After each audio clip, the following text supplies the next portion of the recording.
J'ai 29 ans. J'ai fait un bac scientifique, suite auquel j'ai fait une classe préparatoire aux grandes écoles de commerce au lycée Carnot à Dijon. Cette classe prépa m'a permis d'ouvrir les portes de l'école de commerce Schema à Lille. Ce qui était intéressant dans cette école, c'est qu'il proposait un double diplôme CCA avec un master donc, qui me permettait d'avoir les équivalences pour passer ensuite le DSCG, le diplôme supérieur de comptabilité et gestion, qui m'a ouvert les portes du stage DEC. Alors, le DEC, c'est le diplôme d'expertise comptable, le diplôme qui permet d'exercer la profession en tant qu'expert comptable, donc de signer des comptes, les arrêter, exercer la profession d'expert comptable sur une profession réglementée donc par ce diplôme. C'est le diplôme qui permet d'ouvrir son cabinet une fois qu'on l'a, ou devenir associé dans un cabinet, de signer les comptes des entreprises. Il ouvre aussi la voie à la profession de commissaire en compte. La préparation du DEC, elle se fait sur un parcours relativement long. Si on prend depuis le départ, c'est à partir de la licence où on peut commencer déjà à se préparer au DEC.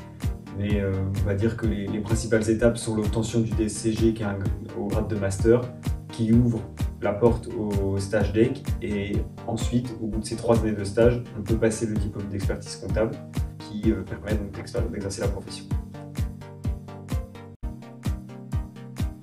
J'ai réalisé mon stage de fin d'études chez PricewaterhouseCoopers à Lille, PwC, pendant 3 mois sur des missions de commissariat aux comptes.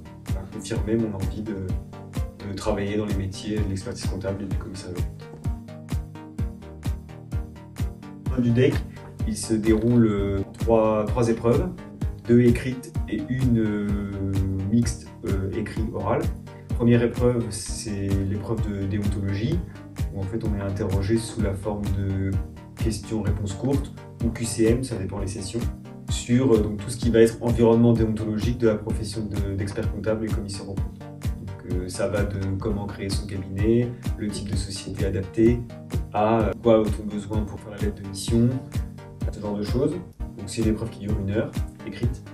Une deuxième épreuve écrite qui dure 4h30 de révision comptable, où là on va plus avoir une épreuve de recherche documentaire sur un cas concret. Et la complexité, c'est qu'on vient avec une très grosse masse de documentation, constituée de codes de commerce, de livres très épais avec des feuilles très fines.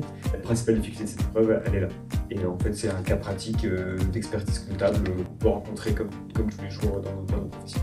Puis une 3e épreuve, mixte, écrite orale, qui consiste en fait en la rédaction d'un mémoire de 100 pages hors annexe sur un sujet sur lequel on doit montrer l'apport à la profession. Cette épreuve, du coup, est ensuite défendue lors d'une soutenance orale qui dure environ 1 heure.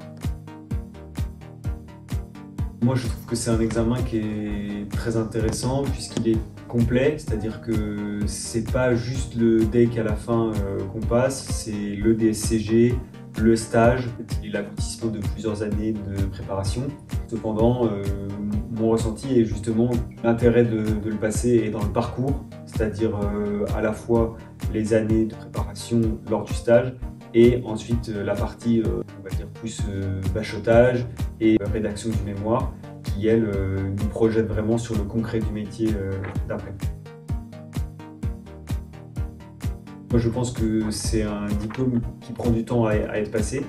Donc, il faut à la fois avoir la vision long terme, mais aussi faire le parcours étape par étape, se projeter petit à petit, chaque année, sur un objectif pour arriver à la fin et pas penser que ça y est, c'est plusieurs années d'études à faire.